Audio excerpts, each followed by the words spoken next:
الرحمن الرحيم إن الذين كفروا من أهل الكتاب والمشركين في نار جهنم خالدين فيها أولئك هم شر البرية إن الذين آمنوا وعملوا الصالحات أولئك هم خير البرية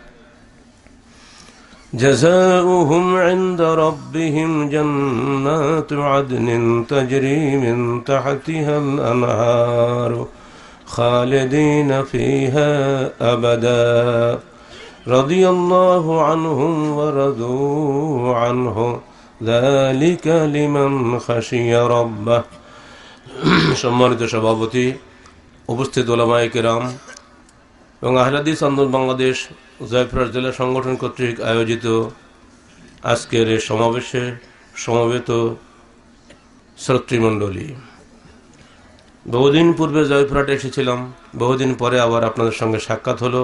এজন্য আল্লাহ পাক শুকরিয়া আদায় করছি, সকলেই বলি আলহামদুলিল্লাহ। মানুষের জীবন উত্থান পতনে ভরা, আজকে যাকে পাচ্ছি কালকে তাকে হারাচ্ছি। ছোটবেলায় যখন পড়েছিলাম মাদ্রাসায়, তখন পড়েছিলাম একটা কবিতা, আজকে মনে আসছে হঠাৎ করে, ইজা জুরতু আরদান বাদা তুল জিতেনা বিহা ফাকাত সাদিকি ওয়াল বিলাদু কামা হিয়া। 1965 সালে কাকডা মাদ্রাসায় এই কবিতা পড়েছিলাম আমরা, এখন হঠাৎ করে খেয়াল হয়ে গেল। কবি বলছেন, ইজা জুরতু আরদান বাদা তুল জিতেনা বিহা, যখন আমি বহুদিন পরে একটা মাটিতে আসি, বহুদিন বিরতির পরে, ফাকাত সাদিকি ওয়াল বিলাদু কামা হিয়া, আমি আর বন্ধুকে সেখানে হারিয়ে যাই, ফেলি, খুঁজে পাই না। কিন্তু আল বেলাদো কামাহিয়া, মাটি যেমন দেখেছিলাম আগে, আজও ঠিক তেমনি আছে। বলুন তো আমরা কোন বন্ধুকে হারিয়েছি? জি না, আগেরটা ভুলে গেলেন কেন? জয়পুরহাটের স্তম্ভ বলতাম যাকে আমরা, হাফিজুর রহমান ভাই। আছেন কি তিনি? আমি আসলে আগে তিনি দৌড়াতেন। এরপরেই হলো আমাদের শফিকুল। জয়পুরহাট এই দুজনের নামে গর্বিত সারা দেশে। দেশের সংগঠনের এমন কোনো কর্নার নেই যেখানে হাফিজুর ভাইকে মানুষ চেনে না, শফিকুলকে মানুষ চেনে না। এটা কি আপনাদের গর্ব নয়?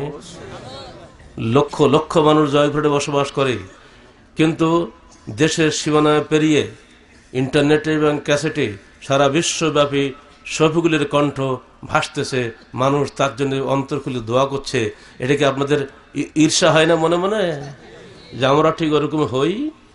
আজকে যখন আসছি জয়পুরহাটের মাটিতে পা রাখছি, বহু আগে থেকে আমরা তার আলহেরা শুনছি গাড়ির মধ্যে, আর বারবার ভাবছি যাচ্ছি শফিকুলের এলাকাতে, শফিকুলকে পাবো না। এই দুঃখ বেদনা নিয়ে কিভাবে সেখানে বক্তব্য রাখবো? একটু সান্ত্বনা পেলাম, তার ছেলে অন্ততপক্ষে বাপের পক্ষে আমাদেরকে তার স্মৃতি মনে করিয়ে দিল। এজন্য আপনারা আমরা দোয়া করি আল্লাহ পাক তার সন্তানগুলোকে যেন তার মতো করে গড়ে তোলেন। আপনারা যারা আছেন, আপনাদের সবার উদ্দেশ্যে আমার বক্তব্য মৌলিক একটাই, কারণ আগে যখন ঘন ঘন আসতাম তখন যা বলেছি এখনো ঠিক তাই। একটা মানুষের জীবন পরিচালিত হয় তার নিজস্ব লক্ষ্য উদ্দেশ্যের ভিত্তিতে। আপনি যখন জয়পুরহাট থেকে গাড়িতে উঠবেন, আপনার লক্ষ্য আগে নির্ধারণ করতে হবে, আপনি ঢাকায় যাবেন না দিনাজপুর যাবেন। ঢাকায় গেলে আরেক দিকে যেতে হবে, দিনাজপুর গেলে আরেক দিকে যেতে হবে। যত মানুষ এখানে বসে আছেন, প্রত্যেকটা মানুষের একটা লক্ষ্য আছে। এই দুনিয়াটাকে আল্লাহ পাক মানুষ দিয়ে ভরে দিয়েছেন। মানুষের জন্ম আল্লাহর হাতে কি না মানুষের হাতে? মানুষের হাতে নয়। আমরা কিন্তু নিজের ইচ্ছায় কেউ দুনিয়াতে আসি নাই, আর আমরা কেউ নিজের ইচ্ছায় দুনিয়া থেকে বিদায়ও হব না। এটা ঠিক তো? যার ইচ্ছায় আমরা এখানে এসেছি, যার ইচ্ছায় আমরা শিশুকাল থেকে যৌবন লাভ করেছি, যার ইচ্ছা যৌবনকাল থেকে বার্ধক্যের দিকে হেলে পড়েছি, সবই তারই ইচ্ছা। ঠিক অমনি করে আমরা স্বাভাবিকভাবে তার ইচ্ছায় দুনিয়া থেকে বিদায় হব। তিনি এই দুনিয়াতে মানুষকে দুই দলে বিভক্ত করেছেন, ফারিকুন ফিল জান্নাহ ওয়া ফারিকুন ফিল সাঈর। এক দলকে তিনি জান্নাতের জন্য সৃষ্টি করেছেন, এক দলকে জাহান্নামের জন্য সৃষ্টি করেছেন। আর আমাদের বলে দিয়েছেন তোমরা পথ বাছাই করো। কিভাবে করবে সে জ্ঞান তোমাদেরকে আমরা দিয়ে দিয়েছি। পথ আমরা বলে দিয়েছি, ইন্না হাদায়নাহুস সাবিলা ইম্মা শাকিরা ওয়া ইম্মা কাফুরা। আমরা তোমাদের রাস্তা দেখিয়ে দিয়েছি। ইচ্ছা করলে তুমি ভালো পথে চলতে পারো, ইচ্ছা করলে মন্দ পথে চলতে পারো। ভালো পথে চললে তুমি শাকির হবে, কৃতজ্ঞ বান্দা হবে। মন্দ পথে চললে তুমি কাফের হবে, অকৃতজ্ঞ বান্দাদের মধ্যে হবে। অকৃতজ্ঞ বান্দা এবং কৃতজ্ঞ বান্দা দুই দলের পরিণতি কি আল্লাহ বলছেন, ইন্নাল্লাযীনা কাফারু মিন আহলিল কিতাবে ওয়াল মুশরিকিনা ফী নারি জাহান্নাম খালিদিনা ফীহা উলাইকা হুম শাররুল বারিয়্যাহ। যারা কিতাব পাওয়ার পরেও, তাওরাত পেয়েছিল, ইনজিল পেয়েছিল, আর আমরা পেয়েছি কোরআন, তাই না, কুফরি করেছে, আল্লাহর সঙ্গে অকৃতজ্ঞতা করেছে, আল্লাহকে অবিশ্বাস করেছে। এবং মুশরিকদের মধ্যে মুশরিক কারা? যারা আল্লাহকে স্বীকার করে অথচ ওসিলা মানে, কবর পূজা করে, মূর্তি পূজা করে, গাছ পূজা করে, নক্ষত্র পূজা করে, সূর্য পূজা করে, চন্দ্র পূজা করে, স্থান পূজা করে। এরা হলো মুশরিক। আল্লাহকে স্বীকার করে কিন্তু এরা মুশরিক। আল্লাহ পাক বলছেন ফি নারে জাহান্নামা খালিদিনা ফিহা, তারা জাহান্নামে থাকবে চিরস্থায়ীভাবে। তারা কেমন মানুষ? উলাইকা হুম শাররুল বারিয়্যাহ, সৃষ্টির নিকৃষ্টতম সৃষ্টি হবে তারা এই দুনিয়াতে। যারা আল্লাহকে অস্বীকার করে অথবা আল্লাহর সঙ্গে কাউকে শরীক করে, আল্লাহর বিধান মানে না, নিজের মন গড়া বিধান অনুযায়ী চলে, তাদের পরিণতি আল্লাহ পরিষ্কার বলে দিচ্ছেন, তারা থাকবে জাহান্নামে। আপনারা কি জাহান্নামে হতে চান না? কেউ ভোটাভুটি যদি করে বাংলাদেশ গভর্নমেন্ট, কজন লোক জাহান্নামে যেতে চায় বলেন দেখি? একজনও পাবে, ওই ভোটার বাক্স খালি হয়ে যাবে। কিন্তু জাহান্নামের কাজ করে না কয়জন, এটা যদি বলা হয় বাক্স ভরে যাবে। জাহান্নামের কাজ সবাই করি আর বলি জাহান্নামে যাবো না, এটা হবে? সরকারের আইন মানব না আর বলবো আমরা জেল খাটবে না, হবে? উল্টো পাল্টা হয়ে যাবে না? পুলিশ ভাইরা বসে আছে আমাকে ধরার জন্য, তো কোন ফাঁকে গেল সাহেব ভুল করে আমরা এরেস্টকে নিয়ে চলে যাবো। তার মানে কি? ওটাখানে যেতেই হবে, আমাকে আইনের বিরুদ্ধে কাজ করলে, কথা বললে আমাকে অবশ্যই ধরা খেতে হবে, আমাকে জেলখানা যেতেই, ওটা নিয়ম। দুনিয়াতে যেটা এটা হতে পারে, আখিরাতে হবে না। দুনিয়ার বিচারে কিছু ছাড় পাওয়া যায়, আখিরাতের বিচারে কোনো ছাড় আছে নাকি? কি ইয়ামাল মিসকাল, বলেন তোমার সঙ্গে একটু নেকি হোক আপনাদের, প্রতি হরফে কত নেকি? আমার সঙ্গে কোরআন পড়েন। ফামান ইয়ামাল মিসকাল যাররাতিন খায়রান ইয়ারা ওয়া মান ইয়ামাল মিসকাল যাররাতিন শাররান ইয়ারা। যে ব্যক্তি একটা জাররা পরিমাণ নেকির কাজ করলো, কিয়ামতের দিন আল্লাহ পাক সেটাও দেখবেন। আর একটা জাররা পরিমাণ অন্যায় যে করেছে, মন্দ কাজ করেছে, সেটাও কিন্তু আল্লাহ ধরবেন, ছাড়বেন না কাউকে। অতএব যিনি যে পদেই থাকেন না কেন, আল্লাহর কাছে সবাই সমান। ছেলে যত বড়ই হোক না কেন, বাপের কাছে সে সন্তান, তাই না? ছেলে যদি প্রেসিডেন্ট হয় বাংলাদেশের, বাপ কি ছেলের চেয়ে বড় হবে না ছোট হবে? প্রেসিডেন্টেরও বাবা, ঠিক না? তো আল্লাহর সৃষ্টি আমরা, আমি যত বড়ই পাওয়ারফুল ম্যান আপনি হন না কেন, কবরে সব সোজা, ঠিক তো? ওখানে গেলে সব মনকার নাকিরের সামনে পড়লে পিঠেই ঠিক করে দেবে সব। দুনিয়া যত লাফালাফি করেন, আমাদের আগে আল্লাহ সাবধান করে দিচ্ছেন। এরপরে আল্লাহ বলছেন ইন্নাল্লাযীনা আমানু ওয়া আমিলুস সালিহাতি উলাইকা হুম খায়রুল বারিয়্যাহ। যারা আল্লাহর পরে ঈমান আনলো এবং সৎকর্ম সমূহ সম্পাদন করলো, তারাই হলো পৃথিবীর শ্রেষ্ঠ সৃষ্টি। বলুন আলহামদুলিল্লাহ। কত সহজ কোরআন, কত সহজ। যারা কুফরি করলো, শিরক করলো, তারা হলো জাহান্নামের অধিবাসী এবং তারা নিকৃষ্টতম সৃষ্টি। তার পাল্টা ঠিক পরে আল্লাহ বলে দিচ্ছেন ইন্নাল্লাযীনা আমানু ওয়া আমিলুস সালিহাতি উলাইকা হুম খায়রুল বারিয়্যাহ। যারা ঈমান আনলো এবং সৎকর্মসমূহ সম্পাদন করলো, তারাই হলো সেরা সৃষ্টি। জাযাউহুম ইনদা রাব্বিহিম জান্নাতু আদনিন তাজরি মিন তাহতিহাল আনহার খালিদিনা ফিহা আবাদা। কত চমৎকার! আগেরটা কিন্তু আবাদা বলেননি আল্লাহ। যারা আমরা পাপ করে মরবো তারাও জাহান্নামী হবে, কিন্তু আবাদা বলেননি। কারণ আল্লাহ ইচ্ছা করলে তাদেরকে আবার জান্নাতে ফিরিয়ে আনতে পারেন আল্লাহ রসুলের সুপারিশ ক্রমে। আছে না হাদিসে? জান্নাতে পুড়িয়ে কয়লা হয়ে একদম কিরমিরি হয়ে যাবে, অবশেষে আল্লাহ রসুলের সুপারিশ ক্রমে আস্তে আস্তে আস্তে আস্তে আমাদের যত জাহান্নাম ভোগালো, একদিন না একদিন আল্লাহ পাক সবাইকে জান্নাতে ব্যাক করাবেন। কলেমার বরকতে। কিসের বরকতে? বলুন লা ইলাহা ইল্লাল্লাহ আশহাদু আল্লা ইলাহা ইল্লাল্লাহ ওয়া আশহাদু আন্না মুহাম্মাদান আবদুহু ওয়া রাসূলুহু। এর অর্থ কি? আমি সাক্ষ্য দিচ্ছি যে আল্লাহর ব্যতীত কোনো উপাস্য নেই। বললাম আমার সাথে, আমি সাক্ষ্য দিচ্ছি যে আল্লাহ ব্যতীত কোনো উপাস্য নেই, এবং আমি সাক্ষ্য দিচ্ছি যে মুহাম্মদ আল্লাহর বান্দা এবং তার রসুল। কোনোদিন যদি না পড়েছেন, অন্তত আজকের দিনটা পড়েন। এই সাক্ষ্য যদি অন্তর থেকে আপনি দেন, ইনশাআল্লাহ এই সাক্ষ্যের কারণে আপনি একদিন জান্নাতে ব্যাক করে যাবেন। যদি অন্তর থেকে দেন ভাই, আল্লাহ কিন্তু অন্তর খবর রাখে।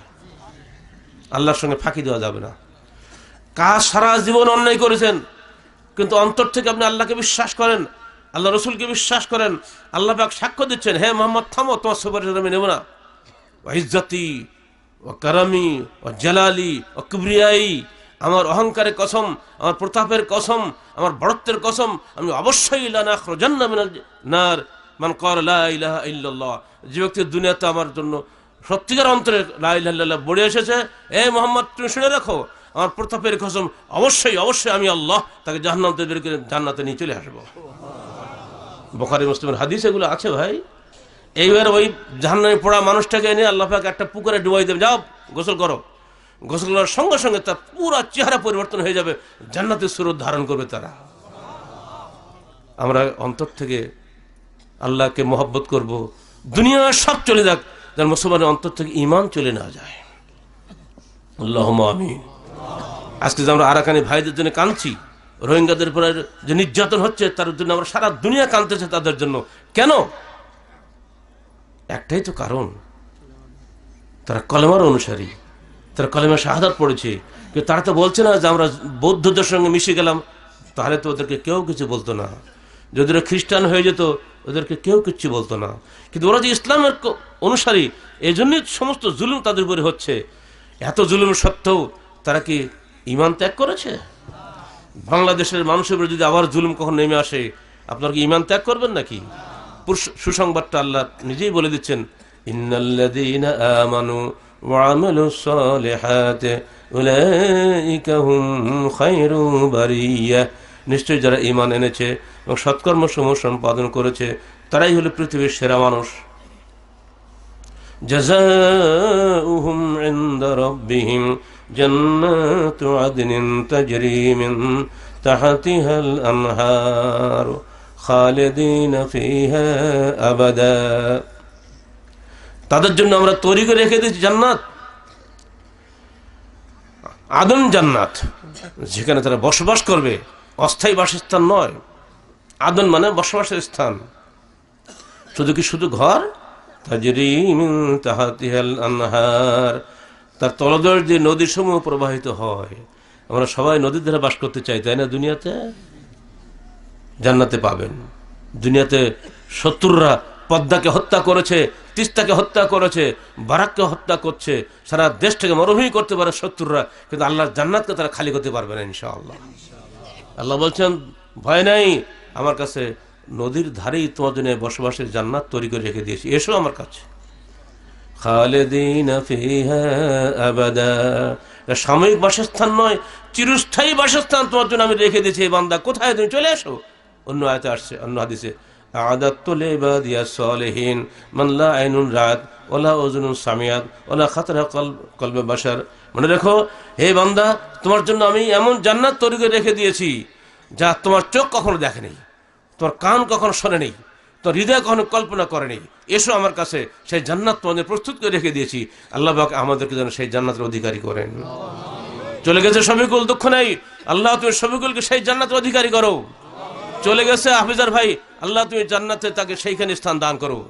অমনি করে আহলে হাদিস আন্দোলনের জন্য বাংলার দিকে দিকে, দেশের বিদেশে যারাই জীবন দিচ্ছে, যারাই নির্যাতিত হচ্ছে, প্রত্যেকের জন্য আমরা জান খুলে দোয়া করবো, আল্লাহ তুমি তাদের দুনিয়াতে পুরস্কার না দাও, আখিরাতে উত্তম পুরস্কার ভূষিত করো।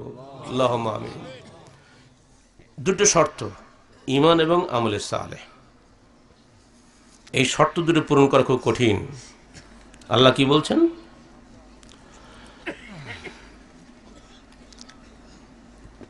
যখন আপনি ঈমান আনবেন, ঈমান কিন্তু দেখা যায় না। প্রশ্ন হলো, ঈমান তো দেখা যায় না, তো ভাববে কি? এই লোকটা ঈমানদার বলবে কি দিয়ে? ঈমানের শর্ত হলো আপনাকে হৃদয় বিশ্বাস, মুখের স্বীকৃতি, কর্মে বাস্তবায়নের সমন্বিত নাম। ইমানের ব্যাখ্যা ভালো আমার সঙ্গে বলেন। হৃদয়ে বিশ্বাস, মুখের স্বীকৃতি, কর্মে বাস্তবায়নের সমন্বিত নাম ঈমান, যা আনুগত্যে বৃদ্ধিপ্রাপ্ত হয় এবং গুনাহে হ্রাসপ্রাপ্ত হয়। ঈমান হলো মূল, আমল হলো শাখা। এটা হলো পূর্ণাঙ্গ সংজ্ঞা ঈমানের। এইখানে গিয়ে মুসলমানরা বিভক্ত হয়ে গেছে। যারা আপনারা বসে আছেন সবাই কিন্তু আমরা ঈমানদার, কিন্তু এর মধ্যে সমস্যা আছে। একদল মানুষ ঈমানের অর্থ ভেবে নিয়েছে যে আমি যদি পান থেকে চুন খসে যায়, একটা যদি অন্যায় করে ফেলি, তাহলে কবিরা গুনাহগার হয়ে গেলাম, আমি জাহান্নামে চলে গেলাম, আমার রক্ত হালাল। অর্থাৎ তাদের কাছে বিশ্বাস এবং কর্ম দুটোই সমান। বিশ্বাস ঠিক আছে, কর্ম যদি কোনো সমস্যা হয় তাহলে সে কাফের। আর এক দলের কাছে কর্মের দরকার নাই, নারাতে দিলে হয়ে গেল, শুধু বিশ্বাসটুকু যথেষ্ট। আর এক দল বলে বিশ্বাসও লাগবে না, খালি মুখ দিয়ে একটু বললে হয়ে যাবে। সবটা দলের বিশাল বিশাল ইতিহাস আছে। যারা আমাদের থিসিস পড়েছেন তারা এগুলো জানেন, আমি ডিটেলসে যাচ্ছি না। এই ঈমানের ব্যাখ্যাতেই এত গোলমাল। আপনি মাশাআল্লাহ ভালো মুসলমান, সব দিক ঠিক আছে, আপনি জীবনে একটা মিথ্যা কথা বলেননি? হলফ করে কি বলতে পারেন জীবনে একটা মিথ্যা তো বলেনি কখনো? বলে মিথ্যা কথা বলে কি মহাপাপ না? এখন আমার ফতোয়া হলো আপনি কাফের হয়ে গেছেন, গলা কাটতে হবে, আর নইলে আপনাকে দুনিয়া রাখা হবে না। এই বিশ্বাস যারা করে তাদেরকে কি বলা হয়? খারেজি। খারেজি মানে ওরা ইসলামী মূল আকীদাতে খারিজ হয়ে গেছে। ওরা এই খারিজে মেরেছিল কাকে? প্রখ্যাত খলিফা আল্লাহ রসুলের জামাই, জীবদ্দশায় যিনি জান্নাতের সুসংবাদ পেয়েছিলেন, তার নাম কি? আলী ইবনে আবি তালেব রাদিয়াল্লাহু তাআলা আনহু। তাকে হত্যা করেছিল। তাকে বলেছিল কি? লা হুকমা ইল্লা লিল্লাহ, আল্লাহ ছাড়া কারো শাসন চলবে না। আপনি কি করেন চলবে না। এসব মুআবিয়ার সঙ্গে আপনি মীমাংসা করার চেষ্টা করছেন, সে অন্যায় করেছে, তার সঙ্গে আপনি কেন আপোষ করবেন? আলী জবাব দিলেন, দেখো শাসন ক্ষমতায় লাবুদ্দা মিন ইমারাতিন বিররাতান কানাত আও ফাজিরাতান। শাসন ক্ষমতায় ভালো মানুষও আসে, মন্দ মানুষও আসে। সেখানে যে সবসময় একেবারে পাকা মুসলমান আসবে এটা আশা করা যায় না। কিন্তু আলীর এই ব্যাখ্যা ওরা শুনল না। বলুন, আলী বেশি জ্ঞানী না 16-17 বছরের বাচ্চারা বেশি জ্ঞানী? কিন্তু ওই বাচ্চারা ভাবলো আলী ভুল পথে আস, ফলে তারা তাকে হত্যা করলো। নামটা কি তার জানেন? হত্যাকারী আব্দুর রহমান। মুসলমান না? ফজরের সালাত আদায় করতে যাচ্ছেন আল্লাহ রসুল আলী, আর সেইখানে গিয়ে তাকে মারল। মুসলমানকে মারছে কিন্তু, কারণ তার আকীদাটা নষ্ট, ঈমানের ব্যাখ্যা সে জানে না। তার কাছে ঈমানের ব্যাখ্যা হলো এই কবিরা গুনাহ করেছে মুআবিয়া, সে আলীর আনুগত্য না করে, অতএব তাকে হত্যা করতে হবে। আলী বলছেন যে না, ওই মুসলমান কবিরা গুনাহ করতে পারে, কিন্তু ও কাফের হয় নাই, তার রক্ত হালাল নয়, তার বউ হতেন হালাল নয়, তার ধন সম্পদ হালাল নয়। এই যে আকীদাগত বিভ্রান্তি, কথা বলতে পারছেন তো? এটা আজকে নয়, সেই 1400 বছর আগে থেকে এই আকীদাগত বিভ্রান্তি চলে আসছে। আজকেও বাংলাদেশে যারা জঙ্গিবাদী তৎপরতা চালাচ্ছে এরা ওই খারেজিদের আকীদার অনুসারী। কথা মনে থাকবে তো? ইয়ং ছেলেরা ভালো করে শোনো, যদি তোমাদেরকে নিয়েই টার্গেট করেছে বিদেশিরা, আন্তর্জাতিক ষড়যন্ত্রের মধ্যে পড়ে গেছে বাংলাদেশ, পৃথিবীর 3য় বৃহত্তম মুসলিম দেশ। এই দেশ যদি ক্যাপচার করা যায়, তাহলে এই পাশে ভারত, ও পাশে চীন, ও পাশে মিয়ানমার, সবগুলোকে কন্ট্রোল করবে একলা বাংলাদেশ ইনশাআল্লাহ। আল্লাহ পাক এমন একটা পজিশনে আল্লাহ পাক আমাদের ভৌগোলিক অবস্থান দিয়েছেন, চারিপাশে কুফরিস্তান, মাঝখানে একটাই ইসলামী স্থান, আর ও পাশে হলো সাগর বেষ্টিত বিশাল এলাকা। এর মাঝখানে ইসলামের এই টুকরাটা, এই মাটির টুকরাটা আমাদের কাছে সোনার চাইতে খাঁটি, অত্যন্ত গুরুত্বপূর্ণ মাটি আমাদের জন্য। আমাদের যেসব বাপদাদারা এই মাটি স্বাধীন করে দিয়ে গেছেন, আমরা তাদের রুহের মাগফিরাত কামনা করব। আল্লাহ পাক তাদের গুনাহ খাতা মাফ করে জান্নাতুল ফেরদৌস নসিব করুন। এই স্বাধীন মাটি আছে বলে আমরা আজকে কথা বলতে পারছি। এই স্বাধীনতার সার্বভৌমত্বের শত্রু তারাই, যারা ইসলামের নাম করে মুসলমানদেরকে হত্যা করছে। এরা ইসলামেরও দুশ্মন, এরা জাতির দুশ্মন, এরা দেশেরও দুশ্মন। কিন্তু মানুষ না বুঝে নানা মন্তব্য করে। প্রশাসনে যারা আছেন আমরা তাদেরকে ধন্যবাদ দিই, আমাদেরকে কথা বলে সুযোগ করে দেওয়ার জন্য। তাদেরও অনেক ভুল আছে, তাদেরকে শিখতে হবে আহলে তানোর কাকে বলে, ভাববেন না যে আপনি চেয়ারে বসে যাবেন, আপনি সব কিছু খবর রাখেন। অবশ্যই এই প্রশাসনের জয়পুরের যারা আসবেন সবার আগে জানতে হবে এখানে কে কোন কাজ করে, ঠিক না? আর নইলে নিরীহ মানুষ ধরা খাবে আপনাদের কাছে। আহলে হাদিস আন্দোলন বাংলাদেশ, বাংলাদেশ আহলে যুব সংঘ এবং সোনামণি আহলে হাদিস মহিলা সংস্থা, আমাদের 4টা সংগঠন শুরু থেকেই এর বিরুদ্ধে তীব্র প্রতিবাদ গড়ে তুলেছে। 1998 সালের 25শে মের ভাষণ এখন পর্যন্ত ক্যাসেটে ভাসছে আমাদের। 98 সাল কবে গেছে? অথচ 2005-এ এসে আমাদেরকে অ্যারেস্ট করা হলো, বোঝানো হলো বিশ্বকে যে জঙ্গিবাদের গোড়ার লোক, আসল লোকটাকে ধরে ফেলেছে আমরা। অর্থাৎ নিজেদের জঙ্গিদেরকে আড়াল করার জন্য আমাদেরকে সেখানে গিনিপিগ হিসেবে ব্যবহার করা হয়েছিল সেদিনকে সরকার ভুল করলো, বর্তমান গভর্নমেন্ট কি একই ভুল করবে নাকি? যদি ভুল করো সাবধান থাকো, সরকারি ক্ষমতার চাইতে অনেক অনেক বেশি কোন ক্ষমতা আল্লাহর। সেদিনের সরকার হারিয়ে গেছে ইতিহাস থেকে নিরীহ আহলে আন্দোলন নেতাদেরকে জুলুম করার জন্য। আবার তোমরা জুলুম করো, তোমরা হারিয়ে যাবে বাংলার জমিন থেকে। আল্লাহ পাক কোশ্চেন কাল জালেমকে বরদাস্ত করেন না। জালেম যেই হও, যত ক্ষমতা তোমার থাক না কেন, আহলে হাদিস আন্দোলন বাংলাদেশের উপর হাত দিলে তোমার পরকাল শেষ হয়ে যাবে, ইহকাল শেষ হয়ে যাবে। আমি সবাইকে অনুরোধ করব দয়া করে আহলে হাদিস আন্দোলনকে বোঝার জন্য। আহলে হাদিস আন্দোলন বাংলার মানুষকে কোরআন এবং হাদিস অনুযায়ী পরিচালনা করতে চায়, কোন মানুষের রায় অনুযায়ী নয়। সে মানুষ বিরাট পীর হতে পারে, সে মানুষ বিরাট ইমাম হতে পারে, সে মানুষ বিরাট রাজনৈতিক নেতা হতে পারে, সে মানুষ বিরাট অর্থনৈতিক নেতা হতে পারে। কোন নেতাই আমার উপরে নয়, কোন নেতাই আমার রসুলের উপরে নয়, কোন নেতাই মোহাম্মদ রসুলের উপরে নয়, কোন নেতার থিওরি কোরআনের উপরে নয়। আহলে হাদিস আন্দোলন বাংলাদেশ জীবন দেবে, কোরআন ছাড়বে না। আহলে হাদিস আন্দোলন বাংলাদেশ জীবন যাবে, হাদিস ছাড়বে না। আপনি 10 বার ফাঁসি দেন, আমাদেরকে হাদিস ছাড়বো না আমরা। অতএব প্রশাসনকে বলছি দয়া করে মানুষকে চিনতে শেখুন, চিহ্নিত হন, আমাদেরকে চিনুন ভালো করে, আমাদের বই পড়ুন, আমাদের বক্তব্য শুনুন, আমাদের সঙ্গে মিশুন, তারপরে আমাদের বিরুদ্ধে আপনি রায় দিবেন। হয়তো কে কি কানে কানে বললো তাই শুনে আপনি আমাদেরকে বাজে চিন্তা করবেন, তা হবে না। অবশ্যই প্রশাসন নিরপেক্ষ থাকতে হবে। তাকে যে বেতন দেওয়া হয় আমাদেরও ট্যাক্সের পয়সা সেখানে আছে, প্রধানমন্ত্রী যে বেতন পান সেখানে আমাদের আহলে হাদিসদের পয়সা আছে। অর্থাৎ যা ইচ্ছা তাই করবেন, তা করবেন। দয়া করে নিরপেক্ষ হন, তাহলে ইহকালে ভালো থাকবেন, আখিরাতে ভালো থাকবেন ইনশাআল্লাহ। আপনিও, আমাদের দোয়া থাকবে আপনার জন্য। আল্লাহ পাক আপনার মতো সৎ অফিসারকে যেন স্থায়ী করেন, দুনিয়া থেকে সৎ হিসেবে বিদায় করে নেন। একটা গেল জঙ্গিবাদ, ইমানের অপব্যাখ্যার কারণে আরেকটা দল আছে, কিছু হইতে কিছু হয় না, যা কিছু হয় আল্লাহ হইতে হয়। চিনেন? একটু সুর দিয়ে বললাম, কারণ এমন চমৎকার করে বলে, বাড়িঘর ফেলে দিয়ে যা রে চিল্লার পরে চিল্লা দিতেই আছে। কোথায় গেল বাড়িঘর? স্ত্রীর হক নাই, সন্তানের হক নাই, সমাজের হক নাই, ব্যবসার হক নাই, কারোর হক নাই। চললাম আমি ফি সাবিলিল্লাহ ঘাট্টি ঘুট্টি নিয়ে। কি চমৎকার ব্যাখ্যা! কারণ সেখানে দলিল আছে। কি দলিল?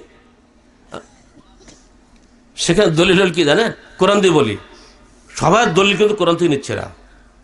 লাউ শাআ আল্লাহু মা আশরাকনা ওয়ালা আশরাক আবাউনা, যদি আল্লাহ চাইতেন তাহলে আমরা শিরিক করতাম না, আমাদের বাপদাদারাও শিরিক করতো না। অর্থাৎ যা কিছু হয় আল্লাহ হইতে হয়। চুরি করলেও আল্লাহ হইতে হয়, ডাকাতি করলেও আল্লাহ হইতে হয়, জেনা করলেও আল্লাহ হইতে হয়। বাবা তুমি রাস্তায় বের হও, হবে? বলেন না অজুলে, বলেন না কেন? এই কোন বিপদে পড়লাম? মরা নাকি সব? মানে সুরে মানুষ পাগল। আমি একসাথে মিলাদ পড়তাম জানেন, আমি মিলাদে আমি বললাম বাবা তোরা কত মিষ্টি, সব নাই, আমি খুব মিষ্টি ঘর লোক, আমি 1 কেজি ছাড়া মিষ্টিকে উঠতো না হোটেল থেকে। কথা বলছে এখন আর খাই না, মনে করেন আবার সারের বাসায় মিষ্টি বাড়াবো, এখন খালি ওই ছেলে খাবে, আমি খাবো না। যখন আরো নর ভরতাম, প্রচন্ড ঝাল খায় এলাকার লোকের, এত ঝাল কলিজা জ্বলে যাবে। আর আমরা পুলিশ নেই যেদিকে বার জামালপুর জেলায় প্রচন্ড ঝাল। আরে বাপরে, বাম হাতে ঝাল লাগবে আর ভাত খাবে, তুই মানুষ খাইতে পারে? আপনারা তো মরিচ বলেন তাই না? এটা বগুড়ার ধারের লোক, আপনারা কম চিজ না। এখন আমার তো ওটা সহ্য হয় না, কোনো মতো দূর চাল ভাত খেয়ে তার হোটেলে 1 কেজি মিষ্টি, তাও কলিজা ঠান্ডা হয় না। এইসব এলাকার মানুষের কথা আর আপনাদের কি বলি, অধিকার যায় না। মুশকিল হচ্ছে তবলিগ না করার কারণে আমার ঢাকা ইউনিভার্সিটির চাকরি বন্ধ আমার হয়নি। আর কি বলবো আপনাকে, সব ঠিক, ফার্স্ট ক্লাস ফার্স্ট হয়েছে, প্রেসিডেন্ট পুরস্কার প্রাপ্ত আমি, সব ঠিক, কেউ আমার সঙ্গে টিকতে পারছে না। পরে খোঁজ নিয়ে দেখে বাপরে বাপ, যে তবলিগ বিরোধী লোক, চাকরি শেষ ঢাকা ইউনিভার্সিটির। তারপর রাজশাহী ইউনিভার্সিটি চলে এলাম। কথা বলছেন তো? এগুলো দু একটা না বললে আপনাদের এলাম তাজা হবে না, তো বলতে হবে, নাহলে হবে? বলা লাগে এগুলা একটাই পাপ। শুধু তাই, কোথায়? ইস্তাম্বুলের গভর্নমেন্ট লাইব্রেরিতে আমি বুখারী শরীফের গ্রামাটিক্যাল সিস্টেমের উপরে, নহজ শরীফের উপরে গবেষণা করার জন্য আমার চেয়ার প্রস্তুত। আমাকে স্যার এসে বললেন, বাবা রেডি হও, আগামী সপ্তাহে তোমার ফ্লাইট। আমার স্যার টাকা পয়সা? আরে বাবা, তোমারও চিন্তা করতে পারো, সব গভর্নমেন্ট বেয়ার করবে, মানে ওই দেশে টার্কিশ গভর্নমেন্ট ব্যবহার করে, তুরস্কের মধ্যে না ইস্তাম্বুল, ওরাই বেয়ার করবে। আমি তো আনন্দে বাঘ, আমি জীবনে কোনো প্লেনে পা যায়নি, আর আমি এক ধাক্কা তুরস্কে চলে যাব, বিশাল ব্যাপার না? আনন্দ, কত খুশি। বাড়ি যেয়ে বললাম, মা আমি, আব্বা তো তখন নাই, আমি কিন্তু চলে যাচ্ছি বিদেশে। মা আবার, তুই বাবা দেশেই থাক, তোর ইস্তাম্বুল টুল কোথায় যাবি আমার দরকার নেই, তো মলিতে টের পাবি না, তুই বাড়ি থাক। মা যা কাজ বোঝেন না, মাকে ছেলে বাড়ি দেবে নাকি? আমি মনে মনে বলছি, আমি তো গিয়ে বসে আছি, মা যতই কান্দুক কে ঠেকায়। এরপরও কাজটা কি, একটা মাইক্রোফিল্ম ওই স্যার পেয়েছিলেন, পুরো বুখারী শরীফের গ্রামার উপরে কাজ করা। উনি অনুবাদ করে তো সবাই পারে, বুখারী শরীফের গ্রামাটিক্যাল সাইটে এর উপরে একটা উনি মাইক্রোফিল্ম পেয়েছে, ছোট্ট একটা ফিল্মের মধ্যে। ওইটার উপরে উনি দেখেছেন ওনার যত ছাত্র আছে এর উপরে কাজ করতে গালাব সেরা কেউ পারবে না। তো উনি চিন্তা ভাবনা করে দেখলেন, গালেব তোমাকে আমি দায়িত্ব দিচ্ছি, তুমি বাবা কাজটা করে এসো, চেয়ারটা সব রেডি। আমি মহা খুশি গেলাম। আসরের সালাত আদায় করার জন্য ধানমন্ডি বড় একটা মসজিদ আছে না ধানমন্ডিতে, 27 নম্বরের পাশে গেছি, স্যারও ওখানে চলে গেছেন। আমি যে এই কাজ করালো এটা উপরে টের পেয়ে গেছে, সর্বনাশ, একটু এর পাঠাইতে ওর সর্বনাশ দেবে। আপনি কথাই বলে না, স্যারজন আমাকে চেনেই না, বাস কোথায় ইস্তাম্বুল, কোথায় কি, মার দোয়া কবুল হয়ে গেল, বাড়ি বসে গেল। কথা বলছেন, একটাই অপরাধ ছিল, আমি তো তবলিগ করে নেই, ঠোঁট কাটা তো। ডিপার্টমেন্টে এসে গল্প করছেন, আমি গেছিলাম রাশিয়াতে, এই করলাম সেই করলাম, আমার মেজাজটা খারাপ। স্যার রাশিয়ায় গেলেন, কজন লোক হেদায়ত করে আসলেন? হ্যাঁ, তুই কী বললে? হেদায়তের মালিক আমি নাকি? আল্লাহ তো। স্যার ভালো তো। তো আমি যে শুনলাম আপনি নাকি ওখানে মেয়েদের সঙ্গে নাচিয়েছিলেন। আরে বেয়াদব, এ তোমাকে কে বললো? স্যার আপনার সঙ্গে গিয়েছিল আর এক স্যার, তো সেও তো বললো। আরে মহা বিপদ ধরি বলেছে, এই তো রাগ। আমি বললাম, স্যার আপনার বাড়ি ধানমন্ডিতে 4 বিঘা জমির উপর বিশাল আপনার বিল্ডিং, 12টা সেলি, ওই আপনার বারান্দায় যে ফকিরগুলো রাতে শুয়ে থাকে আমি দেখেছি, ওই ফকিরগুলো যদি ওনার মাত্র 16,000 টাকা ব্যয় হয়েছিল সেই সময়, ব্যাপার তো অনেক আগের খবর। এই 16,000 টাকা যদি ফকিরগুলো দিতেন আপনি, তো ওরা অন্তত একটা মুদিখানার দোকান করেও খাদ্য হতো, জীবনে ভিক্ষা করতো না। এইটা কি স্যার বেশি নাকি হতো না? হ্যাঁ, তুমি তো বড় বেয়াদব। স্যার তবলিগের লাভটা গেলি, একটা লোক হেদায়ত হয়নি বলছেন, টাকাটা তো গোল্লা গেল। একটা গরিবকে টাকা দিলে তো ওটা বেঁচে থাকতো, অন্তত ভিক্ষারটা বাঁচে যেত। এই কথাটা সহ্য হয়নি, ওই কথাটাও গেল, আমার ইস্তাম্বুলও গেল, তারপরে ওর ইউনিভার্সিটির লেকচারারশিপও গেল। একটাই পাপ, তবলিগের পক্ষে কেন বললাম না? একই অবস্থা এখনো হচ্ছে, যারা সরকারি পদে আছে, সরকারি দল ক্ষমতা আছে, তাদের দল না করা পর্যন্ত কেউ কোনো চাকরি পাবে না। তাহলে কি লাভ হইলো? এমনকি ডাক্তারির মতো একটা দারুণ একটা গুরুত্বপূর্ণ পেশা, সেখানেও পর্যন্ত একই অবস্থা হচ্ছে। ফেন্সিডিল খোর, রাজশাহী বিশ্ববিদ্যালয়ে কি বলে আমাদের মেডিকেল কলেজ হাসপাতাল রাজশাহীতে, ওটা ভালো খবর রাখি আমরা, পাশে যত ফেন্সিডিল বোতল এই রাজশাহী মেডিকেল হোস্টেলের পাশে পাওয়া যায়। এগুলিকে আসমান থেকে ফ্রেশটা খেয়ে ফেলে? এরই তো কাল ডাক্তার হবে, ওরা তাদের ছুরি দেয়, ও আমাকে জমে দেবে তো, কোথায় খোঁজা মধ্যে না যেতে পারে, এক কলেজের মধ্যে খোঁজা মেরে বসে থাকবে। সে বলে ডাক্তারের ভুলে কি করা যাবে, দল করলে সব মাপ। একটি আজকের যুগের কথা বলছি, সেই হাজার হাজার বছর যুগের থেকে এই একই পাপ চলে আসছে। এর আগের সরকার যারা ছিল তাদের দল সবাই করেছে, এখন সরকার এসছে এদের দল তারাই করেছে। কি চমৎকার ভাষা হয়েছে জানেন, ইসলামী এক দখল হয়ে গেল, দেখলেন না? পড়েছেন তো নাকি? এবার শিক্ষিত লোক নেই, পত্রিকা পড়েন না আপনারা? এই গত 5 জানুয়ারি, ভাই বেশি দিন না, আজকে কত 20 জানুয়ারি, 15 দিনের খবর, ইসলামী ব্যাংক দখল হয়ে গেল। তো আমাদের মতো একজন প্রফেসর সাহেব, তিনি চিটাগাং ইউনিভার্সিটির, তিনি ইকোনমিক্স মার্কেটিং ডিপার্টমেন্টের, তিনি হলেন ভাইস চেয়ারম্যান। তো তিনি বলছেন, আর দেখেন মুসার আমলে মুসার শাসন, ঈসার আমলে ঈসার শাসন, এদেশে তো এখনকার শাসনই চলবে। কথা ঠিক বলেনি? একবার কোরআনে দলিল, মুসার আমলে মুসার শরীয়ত, ঈসার আমলে ঈসার শরীয়ত, মোহাম্মদের আমলে মোহাম্মদের শরীয়ত, এখন হাসিনা আমলে হাসিনার শরীয়ত, বাস খালাস। এই যদি ব্যাখ্যা দেয় কোনো প্রফেসর পড়ি, তোর কি করতে হবে বলেন? আরে বাবা, ঈসা মুসা তো আল্লাহ নবী, এটা কি আল্লাহ নবী নাকি? এটা তো তোরা নিজেরা বানাইলে, তাহলে আমাকে নিরপেক্ষ হতে হবে না? এই চিন্তাধারাটাই আগে বাতিল করা। মানুষকে ভালোবাসতে শেখেন। হিন্দু আদমের সন্তান, বৌদ্ধ আদমের সন্তান, চোর আদমের সন্তান, পুলিশ আদমের সন্তান। সবাই যদি নিজেকে ভাই ভাই মনে করতে না পারি, তাহলে কি দুনিয়া চলতে পারবো নাকি? প্রত্যেকটা মানুষকে ভালোবাসতে শেখেন। মানুষ মানুষ, প্রত্যেক মানুষের মধ্যে কিছু না কিছু গুণ আছে, ত্রুটি তো থাকবেই। যদি মানুষের প্রতি মানুষের ভালোবাসা না থাকে, তাহলে মানুষ কিভাবে দুনিয়া আগাতে পারে? প্রত্যেক মানুষের মধ্যে কি আল্লাহ সব গুণ দিয়েছেন নাকি? আপনার মধ্যে যে গুণ আছে ও গুণ আমার মধ্যে নাই, আমার মধ্যে যে গুণ আছে ও গুণ আপনার মধ্যে নাই। সবাইকে সমন্বয় করে একটা সমাজ গড়ে ওঠে। অতএব সবার উপরে, সমাজের উপরে যারা নেতৃত্ব দিচ্ছেন, যিনি যে পর্যায়ে নেতৃত্ব দেন, সবারই মৌলিক দায়িত্ব হবে সমাজকে ভালোবাসা, সমাজের কল্যাণে কাজ করা। যতটুক পারেন মানুষের কল্যাণে কাজ করুন, ইনশাআল্লাহ ইহকালে পরকালে আপনি আল্লাহর কাছে তার পুরস্কার পেয়ে যাবেন ইনশাআল্লাহ। এইবার আসেন 2 নম্বর ব্যাখ্যা গেল, তাই না? একটা হলো পান থেকে চুন খসলে কাফের, কল্লা কাটো। আরেকটা হলো যাই করো খালি কলমা পড়ো, চলে যাও জান্নাতে। হবে? হবে না। এর আরেকটা পথ থাকবে না? একটা হলো এই বিশ্বাস, ঈমান হচ্ছে মূল, আমলটা মূল নয়।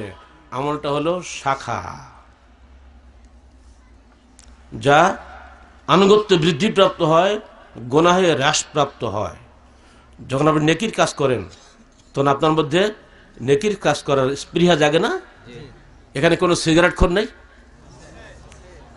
আর মনে হয় ভোট ধরলে সবাই খাবে, কিন্তু এখন কেউ খাচ্ছেন? কেন খাচ্ছেন না? কারণ এখন একটা সুন্দর পরিবেশ, নেকির পরিবেশ। এখানে আপনারা এসছেন, হাজারো ফেরেশতা এখানে আছে। আপনি যত নেকির কাজ করছেন সবই আপনার আমল নামায় রেকর্ড হয়ে যাচ্ছে। কিয়ামতের মাঠে এই নেকি আপনাকে হয়তো জাহান্নাম থেকে বাঁচিয়ে দিতে পারে। হাদিসে রয়েছে, যদি কেউ মজলিস ভঙ্গের সময় এই দোয়াটা পড়ে, কি দোয়াটা? কি? সুবহানাকা আল্লাহুম্মা ওয়া বিহামদিকা আশহাদু আল্লা ইলাহা ইল্লা আনতা আস্তাগফিরুকা ওয়া আতুবু ইলাইক। বলতে ভাঙেনি কিন্তু, আমি কিন্তু দোয়াটা শিখাচ্ছি। যদি কেউ এই দোয়াটা পড়ে, আল্লাহ রাসূল বলছেন, দেখো মজলিস থাকা অবস্থায় যত নেকির কথা সে বলেছে, সব প্রতিটি নেকি কিয়ামত পর্যন্ত তার আমলনামায় মোহরাঙ্কিত হয়ে যাবে। যদি কোনো গুনাহের কথা বলে থাকে, এই দোয়া পড়ার কারণে আল্লাহ পাক তাকে ক্ষমা করে দিবেন। আপনারা যে হাজার মানুষ বসে আছেন, প্রত্যেকেরই আমলনামে আল্লাহ পাক নেকি লিখছেন। যতক্ষণ আপনি আন্তরিকভাবে বক্তব্যগুলো শুনবেন, এর উপরে আমল করার জন্য প্রতিজ্ঞা গ্রহণ করবেন, ইনশাআল্লাহ আল্লাহ পাক আপনাকে পূর্ণ নেকি দান করবেন। এটা যদি গানের মজলিস হতো, তো আমি কি করতেন? নিজে নিজে ভেবে নেন কি করতাম। প্রত্যেকটা বিষয়ের একটা ব্যাপার আছে। এজন্য আনুগত্যে ঈমান বৃদ্ধি পায়, আর গুনাহের কাজে ঈমান হ্রাসপ্রাপ্ত হয়। এটা কি বাস্তব নয়? এই বাস্তব কথাটাই যারা স্বীকার করে, তারাই হলো আহলুল হাদিস। এখন বুঝতে পারলেন তো? ঈমান আমাদেরও আছে, ঈমান জঙ্গিদেরও আছে, ঈমান সবারই আছে, কিন্তু ব্যাখ্যায় গোলমাল।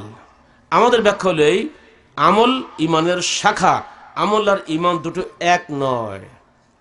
আপনি আম গাছ লাগিয়েছেন, প্রত্যেক আম গাছকে ফল হবে নিশ্চয় দিতে পারবেন? নারকেল গাছ হয়েছে, গাছের মাথা নেই, ঝড়ে পড়ে গেছে, এই গাছটাকে আপনি কি তেঁতুল গাছ বলবেন না নারকেল গাছ বলবেন? আমি মুসলমান, আমার কোনো আমল যদি কিচ্ছু না থাকে, মাথা যদি সব দূর চলে যায়, তবু তো আপনি আমাকে মুসলমান বলেই তো দাফন করবেন নাকি? ঠিক না? এই যে পার্থক্যটা কেউ বুঝে নাই। আমরা এটা জাতিকে বলে দিয়েছি, বাবা ঈমান হচ্ছে এইটা, ঈমান হলো মূল, তোমার আমল হলো শাখা। যদি আমলে কমতে থাকে, তুমি ফাসেক হতে পারো, গুনাহগার হতে পারো, কাফের নয়। আর জঙ্গিরা বলে সে কাফের। পার্থক্য বুঝতে পারলেন তো? ওরাও সালাত আদায় করে, আমরাও সালাত আদায় করি। পার্থক্য এই যে আমরা সালাত আদায়টাকে অত্যন্ত উত্তম আমল মনে করি, এই আমলের বিনিময়ে আমি হয়তো আল্লাহ পাক ক্ষমা করবে। কিন্তু ওরা মনে করে এই আমলটা না করলে ও জাহান্নামে চলে যাবে। আচ্ছা ভাই, মাথা যদি ব্যথা করে, তুই ওষুধ খাবেন না মাথা কাটবেন? দেখি আপনাদের কি জবাবটা আসে। আমি ওষুধ খেতে হবে না? আমরা ভাই বলি ভাই ওষুধ খান, আর ওরা বলে মাথা কাটেন। এই সমস্যাটা এখানে। তারা কি বলে জানেন, যে যদি ময়লা থাকে তাহলে মাছি বসে, অর্থাৎ ময়লা সাপ মাছি সাপ। দুর্নীতিবাজ লোক খতম করো, দুর্নীতি আর হবে না। কে বলে এই লাইসেন্স আপনাকে কে দিল? তাহলে আগে শয়তানটাকে মারা লাগবে, ইবলিসটাকে মারা লাগবে, তাই না? যতদিন ইবলিস আছে ততদিন মানুষ শয়তানি করবেই। ওরও একদল উম্মত আছে, মোহাম্মদেরও একদল উম্মত আছে।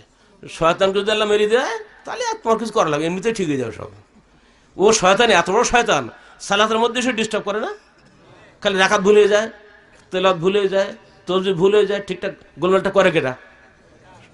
শয়তান করে না? বলেন তো তখন কি দোয়া পড়তে হয় বলেন? শয়তান ডিস্টার্ব করলে কি বলবেন? আউযু বিল্লাহি মিনাশ শাইতানির রাজিম বলে বাম দিকে 3 বার ঠুক মারবেন। বিশেষ করে যারা আমাদের মধ্যে বুড়ো হয়ে গেছেন, দাড়ি পাকা লোকগুলো সাবধান, আপনাদের খালি ভুল হবে, খালি ভুল হবে। মানে শয়তান বেশি ডিস্টার্ব করে আপনাদের পিছনে, অতএব সাবধান থাকেন। শয়তান যদি সালাতে ঢুকে পড়ে তো সালাত শয়তানের অবশ্যই ঢুকবে না?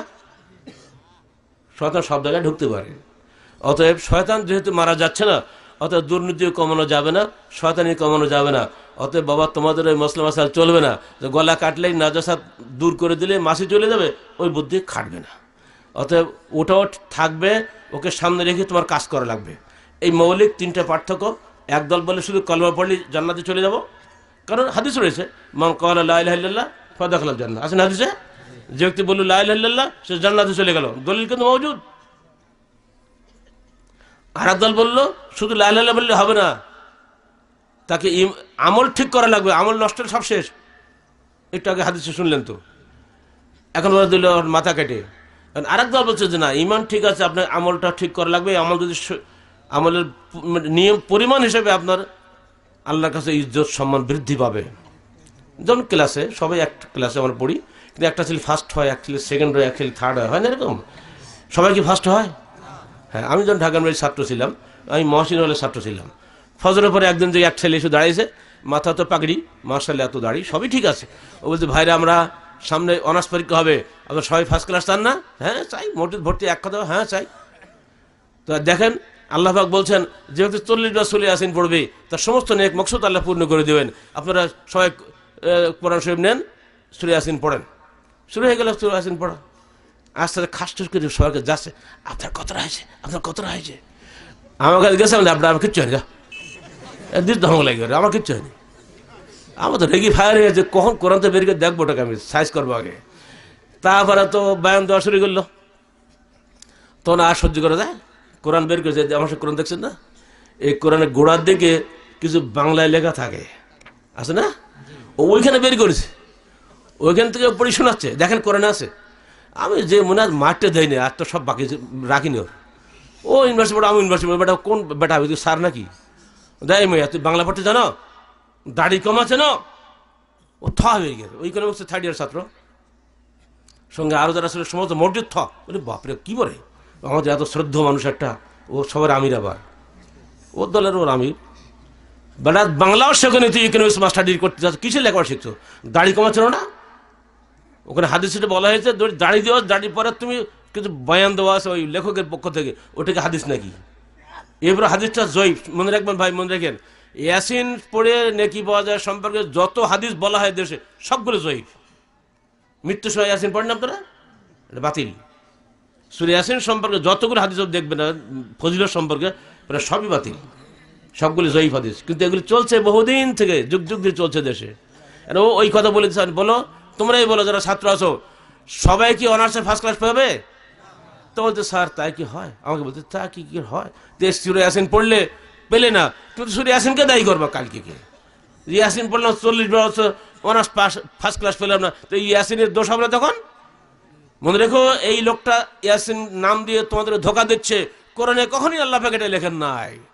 কোরআন বলছে কে লাইসা লিল ইনসানে ইল্লা মা সা, বলেন তো, লাইসা লিল ইনসানে ইল্লা মা সা, ছোট্ট আয়াত। মানুষ সেটাই পাবে যার জন্য সে চেষ্টা করে। আপনি অনার্সের বই পড়বেন না, পোস্টের চেষ্টা করবেন না, এমনি অনার্স ডিগ্রি নিয়ে চলে যাবেন সূরা ইয়াসিন পড়ে, তো বাড়ি চলে যান না কেন? জয়ফ্রাটি পড়েন, এখানে বসে সূরা ইয়াসিন পড়ে পরীক্ষা দিয়ে চলে আসবো, এত সস্তা মনে করছেন নাকি? এরপরে গিয়ে লোকরা বুঝলো আসলে তো ওই হুজুরি ভুল করেছে, ধরে বেটা ধর ধর, এই আমাদের ধোকা দিল কেন? এই প্রায় এরকম ডিস্টার্ব করে, ভাই এখন তো আপনি তফসিল করবেন, আমাকে ধরলো, ছাড়লই না। শেষকালে ঠিক আছে এখন থেকে প্রতি বিশুদ্ধ তফসিল করে তোমাদের সামনে, যতদিন ছিলাম ঢাকান বেড়ে ততদিন প্রতি বিশুদ্ধ আমাকে তফসিল করতে হচ্ছে, আর ওকে চান্স দেয়নি, ওকে ধোকা দেয়। কথা বলছেন কি আর বলবো, সমাজের যত অশান্তি চলছে এইভাবে এই ভুল ব্যাখ্যা করার কারণে। আলেমরাই ভুল ব্যাখ্যা বেশি করে, কারে কি বলবে, অন্যদের কি বলে, তাদের তার করোনা কথার উপায় নেই। তাহলে এখন আপনি কোন পথে আসবেন? ওটাই চরমপন্থা, শুধু কলমা পড়লে জান্নাতে যাব, এটা কি মেনে নিতে পারবেন?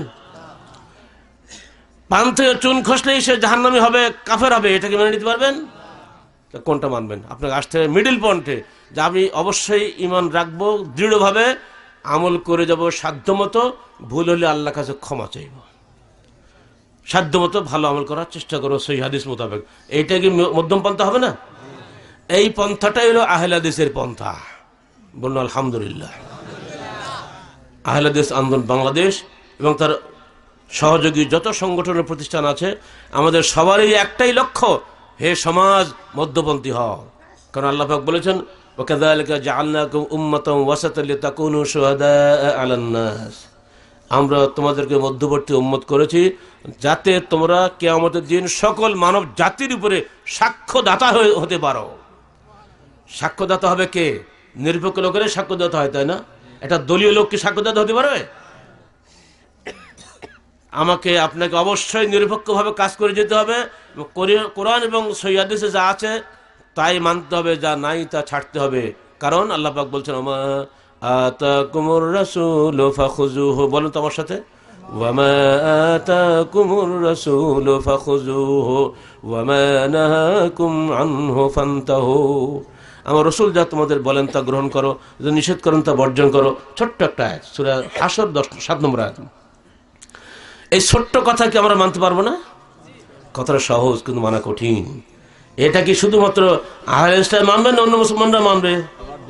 সবার জন্য। শুধু আহলে হাদিস বা হানাফি বড় কথা নয়, শুধু মুসলমান নয়, প্রত্যেক বনু আদমকে এটা মানতে হবে। কারণ আমাদের নবী শুধু মুসলমানের নবী নন, তিনি হিন্দুর নবী, তিনি খ্রিস্টানের নবী, তিনি ইহুদির নবী, বিশ্ব মানবতার নবী। ওমা আরসালনাকা ইল্লা কাফাতাল লিন-নাস, হে মুহাম্মদ আমি তোমাকে প্রেরণ করেছি মানব জাতির জন্য। তিনি শুধু মানব জাতির জন্য নন, তিনি জিন ও ইনসানের নবী, তিনি পুরো সৃষ্টি জগতের নবী। পশু পর্যন্ত তার সামনে মাথা নত করে, আসমানের চাঁদ পর্যন্ত দ্বিখণ্ডিত হয়ে যায় তার অঙ্গুলি ইশারায়। এই নবী আমার নবী, শ্রেষ্ঠ নবী, কিয়ামতের মাঠে তিনি আমার আপনার জন্য শাফাত করবে। অর্থাৎ আমরা সেই নবীর একটা ছোট্ট কথা, আমার রসুল যা বলেছেন তা মেনে চলো, তো নিষেধ করেন তা বর্জন করো, এইটুকু কথা মানার দাবি কিন্তু আমাদের থাকবে। শুধু মুসলমানের কাছে নয়, অমুসলিম যারা আছেন সবার কাছে আমাদের দাবি থাকবে। আসুন আদম সন্তান হিসেবে আমরা সবাই ভাই ভাই হয়ে যাই। আসুন সবাই মৃত্যুর পরবর্তী জীবনের জন্য প্রস্তুত হয়ে যায়, সেদিন যেন আল্লাহর কাছে আমরা কেউ ধরা না পড়ি। আচ্ছা ভাই, যদি কি এই মুহূর্তে কেউ খবর দেয় এই বাড়িতে আপনার বউ শর্ট সার্কিটে আগুনে পুড়ে যাচ্ছে, আপনার কেমন লাগবে? মনে একটু চিন্তা করেন তো। খুলনাতে আমাদের এক ভাইয়ের মা পুড়ে গেছে, জীবন্ত পুড়ে একবার শেষ। 3 ছেলে পাশে ছিল, কিছু করতে পারেনি। ওরকম ঘটনা যে আজকে ঘটে, মনে মনে চিন্তা করুন। এই যে রানা প্লাজে 1000 মানুষ পুড়ে মরল, কত মানুষ এমনি মরে যাচ্ছে। এবার আর ভাবুন, আজকে আপনার মৃত্যু হয়ে গেল, কালকে আপনাকে যদি জাহান্নামে যেতে হয়, মানে ইজা মাতাল ইনসানু ফাকাদ কামাত কিয়ামাতুহু, মানুষ যখন মরে তখন তো কিয়ামত শুরু হয়ে যায়। অর্থাৎ কবরে গেলে তো শুরু হয়ে যায় খেলা, তাই না? এবার পুরা চেহারা মনে রাখুন, আপনার নিকট জন কোনো ব্যক্তি পুড়ে আগুনে পুড়ে মরে যাচ্ছে, ওই চেহারা একবার মনে মনে চিন্তা করুন। আর জাহান্নামে পড়ার চেহারাটা একবার মনে মনে চিন্তা করুন। যে কোনো মানুষ যদি পুড়ে মরে আপনার মনে দরদ লাগবে না? সে হিন্দু যদি মরে আপনার মনে দরদ লাগবে না? খ্রিস্টান যদি মরে আপনার মনে দরদ লাগবে না? আমাদের দায়িত্ব প্রত্যেকটা মানুষকে আমরা জান্নাতে নিয়ে যেতে চাই, যেন কেউ জাহান্নামে না যায়। এটা কি আপনার চান না? তো আসুন আমরা আমাদের ভাইদেরকে, আমাদের মা বোনদেরকে, আমাদের বাচ্চাদেরকে, আমাদের সন্তানদেরকে সবাইকে জান্নাতে নিয়ে যাওয়ার পথ দেখিয়ে দিই। এর বেশি আমাদের আর কোনো দায়িত্ব নাই। আমরা সেটা পথ দেখানোর দায়িত্ব। আল্লাহ হেদায়েতের মালিক, ঠিক না? রাসূলুল্লাহ সাল্লাল্লাহু আলাইহি ওয়াসাল্লাম একটা উদাহরণ দিচ্ছেন কিভাবে। মনে রাখো, আল্লাহ রসুল একদিন ঘুমিয়ে আছেন, ফেরেশতা দুজন আসলে মাথার কাছে দাঁড়িয়ে আছে, যে বলছে দেখো যে লোকটা ঘুমিয়ে আছে, ঘুমন্ত ব্যক্তির জন্য তোমরা একটা উদাহরণ পেশ করো তো। তো একজন বলছে, পড়ে উনি তো শুনতে পাবে না, ঘুমিয়ে আছে তো। তার একজন ফেরেশতা বলছে, না উনি ঘুমিয়ে থাকলেও তো অল কলবে এক জান, ওনার কল্পটা জেগে আছে। তো বলো তো উদাহরণটা কি? দেখো এই যে লোকটা ঘুমিয়ে আছে, এনার উদাহরণ হচ্ছে ওই ব্যক্তির মতো যে ব্যক্তি বাড়িতে খানাপিনা তৈরি করেছে, পাওয়ার পরে খানাপিনা তৈরি করার পরে একজন লোককে পাঠিয়ে দিল গ্রামে, যাও সবাইকে ডেকে নিয়ে আসো, আমার বাড়িতে সবাই দাওয়াত। উনি যে ডাকলেন সময় সবাই এসো, অমুকের বাড়িতে আজকে দাওয়াত আছে, ভালো খানাপিনার ব্যবস্থা আছে, তোমার সবাই এসো, উনি দাওয়াত দিয়েছেন। এখন যে ব্যক্তি ওই দাওয়াতদাতার দাওয়াত কবুল করে তার সঙ্গে ওই বাড়িতে আসলো, সে ব্যক্তি খানা খেতে পারল, আর যে ব্যক্তি আসলো না সে খানা খেতে পারল না। এই দাওয়াত দাতা হচ্ছেন কে? মুহাম্মদ রাসূলুল্লাহ সাল্লাল্লাহু আলাইহি ওয়াসাল্লাম। তার ডাকে যিনি সাড়া দিল, আলহামদুলিল্লাহ তিনি হলেন জান্নাতি, জান্নাতে ঢুকলেন, খাবারও পেলেন। তার ডাকে তারা সাড়া দেয়নি, তারা জান্নাতে প্রবেশ করতে পারল না, খাবারও পেল না। আমরা আল্লাহ রসুলের বাণীগুলি আপনাদের শোনাচ্ছি, এই দাওয়াত যদি আপনারা গ্রহণ করেন তাহলে জান্নাতে প্রবেশ করবেন, আর যদি গ্রহণ আমরা না করি, আমি নিজেও যদি না করি, আমিও জান্নাত থেকে মাহরুম হয়ে যাব। এটি হলো মূল কথা। জাহান্নামের পথ খুবই সহজ। কেমন? অন্য একটা হাদিসে আল্লাহ রসুল ব্যাখ্যা দিচ্ছেন যে রাস্তা দিয়ে চলছো, রাস্তার মাথাতে একজন ডাকছে, এই পথে এসো, এই পথে এসো, সিরাতুল মুস্তাকিমের পথে এসো। রাস্তার দুই দিকে পর্দা ঝুলানো আছে, সে পর্দাগুলি এমন সহজ যে একটু ডানে গেলেই পর্দার মধ্যে ভিতরে ঢুকে পড়া যায়। যিনি ডাকছেন ওখান থেকে যে তোমরা ডানে বা ঢুকো না, সোজা চলে এসো। ইন্না হাযা সিরাতী মুস্তাকিমান ফাত্তাবিউহু ওয়া লা তাত্তাবিউস সুবুলা ফাতাফাররাকা বিকুম আন সাবিলিহি, সূরা আল-আনআম 153। এটা হলো সোজা রাস্তা, সিরাতুল মুস্তাকিম। ডানে বা ঘুরলেই কিন্তু তোমরা ঢুকে পড়বে, ফাতাফাররাকা বিকুম আন সাবিলিহি, এই রাস্তা থেকে তোমরা বিচ্যুত হয়ে যাবে, অতএব তোমরা সোজা চলে এসো। একজন ডাকছেন, এখন ফেরেশতা আল্লাহ রাসূল ব্যাখ্যা দিচ্ছেন এইভাবে, যিনি ডাকছেন উনি হচ্ছেন কোরআন, আর যিনি এগিয়ে যাচ্ছেন তিনি হচ্ছে মানুষ। দুই দিকে যে পর্দা, হারাম মহারেম, এই পর্দা ঢুকে যদি পড়েন আপনি, কোনো মতে যদি ঢুকে পড়েন, ওখান থেকে আর বেরোতে পারবেন না। যদি কেউ টেস্ট করার জন্য একদিন মদের বোতল খাও, মনে রেখো ছেলেরা, যে কখনোই মদ থেকে মুক্ত হতে পারবে না। এটাই কিন্তু বাস্তবতা। খুব কম লোকই ফিরে আসতে পারে, তাই না? একদিন যদি কেউ একটু টেস্ট করার জন্য সিগারেট খায়, সে জীবনে আর সিগারেট ছাড়ে না। এই বন্ধুরা সব নষ্ট করে, তুই খা না, একদিন খালি কি আর হবে, এই বললাম আমরা। একদিন যদি কোনো মতে ঢুকাইতে পারে, ও শেষ। হাদিসটা দেখেন আল্লাহ রাসূল কিভাবে বলছেন, তুমি যদি কোনো কারণে যদি ডানে বা বামে একটু পর্দা ঠেলে ঢোক, দেখি কি আছে এর মধ্যে, দেখতে মন চায় না, একবার যদি ঢুকে পড়ো তুমি আর ফিরতে পারবে না। অতএব মানুষ সাবধান, যেন কোনো মতেই এই হারামের দিকে আমরা না ঢুকি। আপনারা বলুন, হারাম খেলে কি জান্নাত পাওয়া যাবে? একটা ছোট্ট হাদিস মনে রাখেন, বলুন আমার সাথে। এক পর্যন্ত কোরআন বললেন, এবার একটা হাদিস শোনেন। রসুলের জবানে কথা বলতে ভালো লাগে না? আজকে আলহেরা শিল্পী গোষ্ঠীর নায়ক বলবেন না কি বলবো আল্লাহ ভালো জানে, অদ্বিতীয় অপ্রতিদ্বন্দ্বী একজন শিল্পী শফিকুল খালি বলেছিল আমার সামনে, এই কুইন হাই স্কুল মাঠে, মাহফুজ কোন টাকা জলসা ছিল আমাদের, কোমরগ্রাম না, জলসা কালাই নাকি না, কালাই না, কোমরগ্রামে আমার প্রথম সম্মেলন হয়। সে অনেক আগের কথা বলছে, 80-র দশকে। তখন আমাকে মাহফুজ বেড়ে বল, স্যার আমাদের এখানে একটা গায়ক তৈরি হয়েছে, সে কত সুন্দর গান গায়, তো ডাকো দেখি। প্যান্ট শার্ট পরে আসছে আমার সামনে, প্যান্ট শার্ট পরে আমার সামনে আসা সাহস তো কারো হয় না। বেশ ডাকো ডাকো। ও গান গায়, কি গান তা তো বুঝতেই পারছেন, থিয়েটারে গান করে। ও তো আনসার ছিল, আনসার ব্যাটালিয়ানে, ওখানে গান গাইতো। তুমি যা পারো তাই গাও। তো ও যাক ভদ্রভাবে একটা দরুদ পড়লো, নাত রসুল, খুব সুন্দর লাগলো। আমি শুধু বলছি শফিকুল, ওর নাম তো ছিল, কি নাম ছিল আগে? শফিউল না, শফিউল, হ্যাঁ শফিউল আলম, মানে বিশ্বকে সাফাত করনেওয়ালা হবে। সাফাত করবে কি আল্লাহ রসুল না? তোমার আগে নাম পরিবর্তন হবে, শফিউল আলম চলবে না, তুমি শফিকুল ইসলাম মানতে রাজি আছো? স্যার আপনি যাই বলুন তাতে রাজি। যারা এখন শফিকুল আলম আছো সবগুলো তবা করো, শফিকুল ইসলাম করে ফেলো। আজকে বলে যাচ্ছি, কিন্তু নাম পাল্টাতে হবে। চাকরি আছে এক নামে থাক, চাকরি ঘরে চাকরি থাক, কিন্তু আমার নাম পাল্টাতে হবে। আল্লাহ রসুল বহু নাম পাল্টাইছেন, আমরা বহু নাম পাল্টাইছি জীবনে। নাম পাল্টাতে, শিরকি নাম চলবে না, বেদাতি নাম চলবে না, ইসলামী নাম থাকতে হবে। মরে গেলে অন্তত মুসলমান হিসেবে কবরটা হবে। বকুল মুকুল হেনা মেনা টেনা দেখলে কে চেনবে? বেটা মুসলমান হিন্দু টের কে বুঝবো? ওগুলা আরবি নাম রাখো, ইসলামী নাম রাখো, মনে থাকে বলে রেখো। আচ্ছা, তারপরে বলেন দেখো আল্লাহ পাক তোমাকে একটা বড় নিয়ামত দিয়েছেন, তার নাম কণ্ঠ।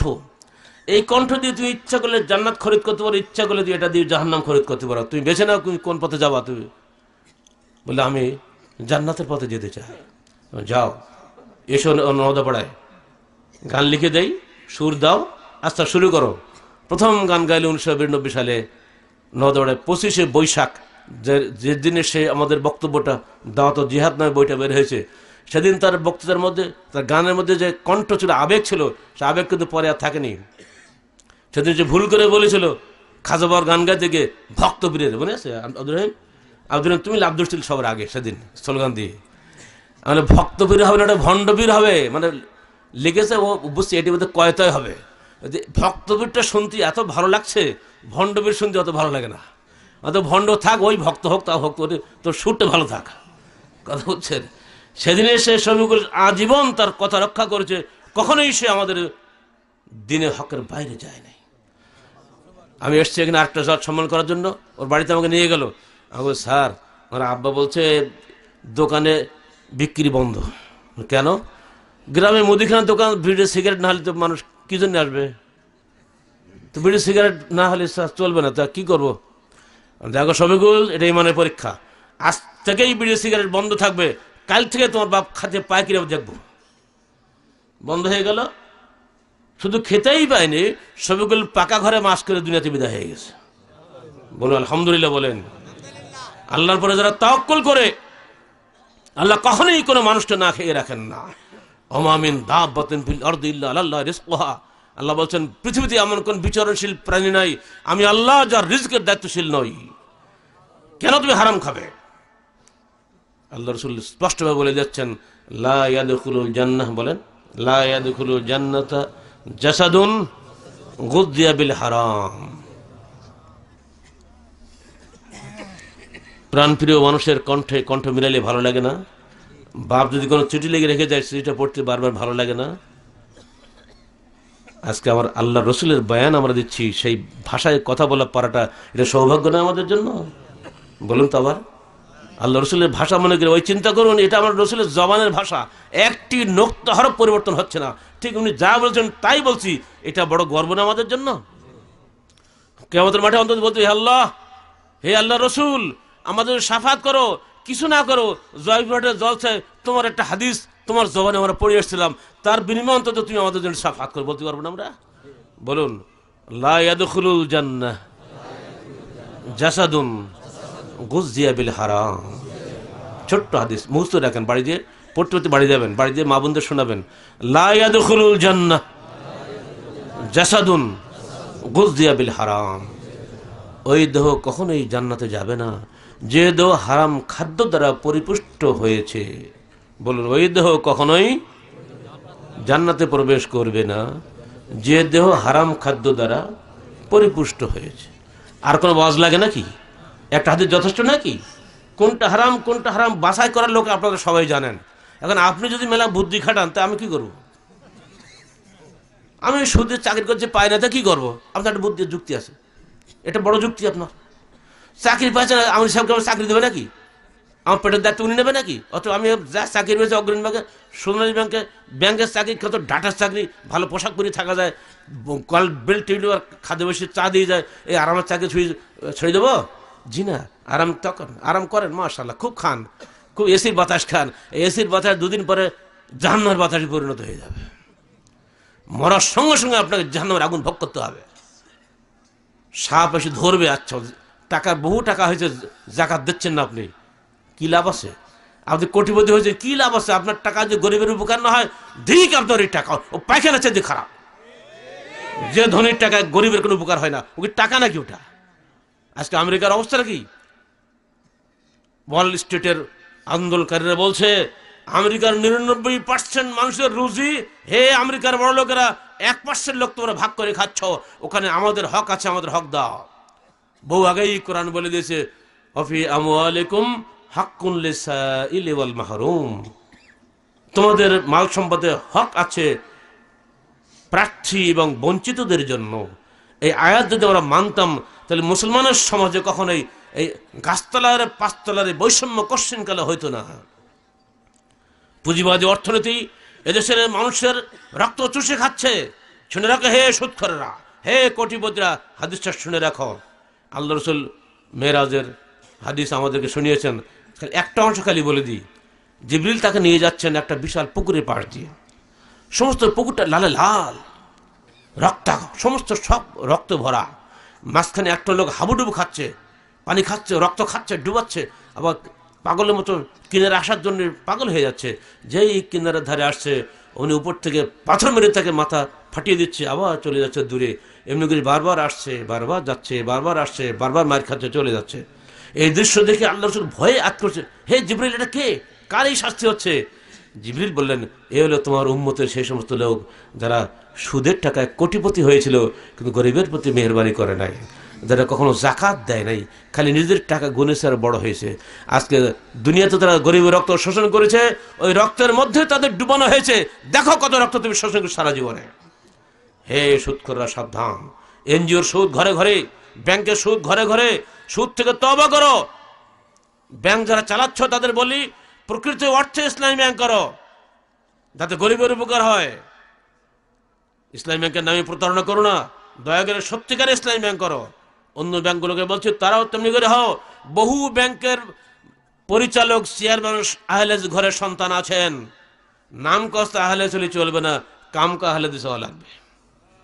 কথা যে মনে থাকে বলে দিচ্ছি, আহলে হাদিস হানাফি কোনো বিষয় নয়। মূল বিষয় হলো আপনি কোরআন এবং সহিহ হাদিস মানেন কিনা। ইমাম আবু হানিফা রাহমাতুল্লাহ আলাইহি তিনি আহলে হাদিস ছিলেন না? পরিষ্কার বলে দিয়েছেন, ইজা সাহহাল হাদিস ফাহুয়া মাযহাবি। হাদিস সহিহ পেলে মনে রেখে ওঠেই আমার মাযহাব। যারা নিজেকে হানাফি বলেন তারা কি সহিহ হাদিস মানেন? সহিহ হাদিস না মানে আপনি কেউ করে হানাফি হতে পারেন।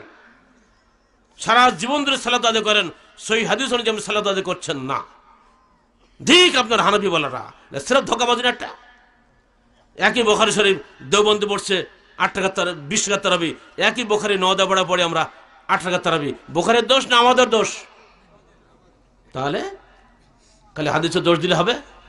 আপনি খালি আপনার ইমামের কথা ফলো করুন, রসুলের কথা বাদ দেন। আপনি ইমাম বলছে যে সাহহাল হাদিস ফাহুয়া মাযহাবি, সহিহ হাদিসটাই আমার মাযহাব, সেটা মানলেও তো আপনি আহলে হাদিস হয়ে যাবেন।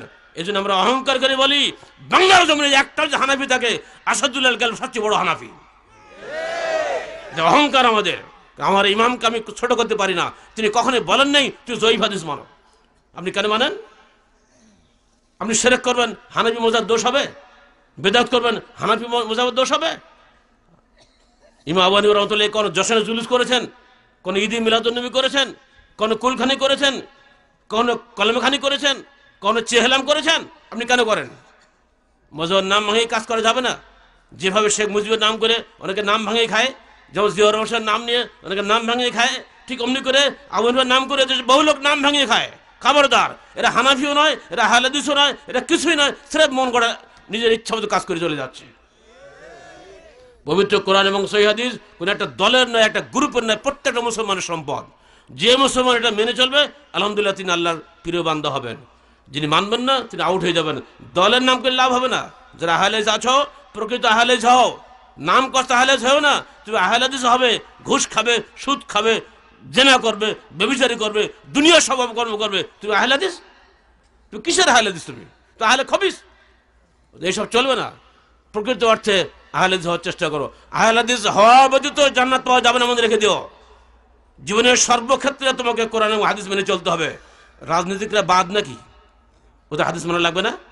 আল্লাহ ওদের মাফ করে দেবে? কথা বলেন কেন? ভয় পাচ্ছেন নাকি? ভয় পেলে চলবে না। রাজনীতিকরাও মানুষ, তাদেরকে আল্লাহর সামনে কৈফিয়ত দেওয়া লাগবে। তারা আল্লাহর কোরআন রসুল হাদিস অনুযায়ী দেশ চালাচ্ছে, নিজের মঙ্গল আইন অনুযায়ী দেশ চালাচ্ছে, তাদেরকেও পদে পদে কৈফিয়ত দিতে হবে। ঠিক যারা অর্থনীতি করো, ব্যাংকে চাকরি করো, বড় ব্যবসা করো, তোমাদেরও কৈফিয়ত দেওয়া লাগবে। এজন্য ইবনে উমর বাজারে যে বলতেন, ইয়া আইয়ুহাত তুজ্জার আনতুল ফুজ্জার, এই ব্যবসায়ীরা তোমরা হলো ফাজের। যদি তোমরা আল্লাহর হুকুম মেনে ব্যবসা করো, সৎ ব্যবসা করো, তোমাদের পুরস্কার হলে এই কিয়ামতের দিন তুমি আল্লাহর ডান পাশে আরশে সমাসীন হওয়ার সৌভাগ্য অর্জন করবে। আর যদি ব্যবসা নয় ফাঁকিবাজি করো, এই খাদ্যের মধ্যে কি দেয় না, ভেজাল না, একটা বাংলা বলো, ফরমালিন। তোমরা বলো না কেন কি সব বাঙালি? হ্যাঁ, ফরমালিনটা বাংলা তো না, ইউনিভার্সিটিটাই বাংলা, বিশ্ববিদ্যালয় ইংরেজি। রিক্সা ধরে নেয় বা ইউনিভার্সিটি যাবো সবাই নেবে, বিশ্ববিদ্যালয় যাবো সে আবার কোন দিকে বা?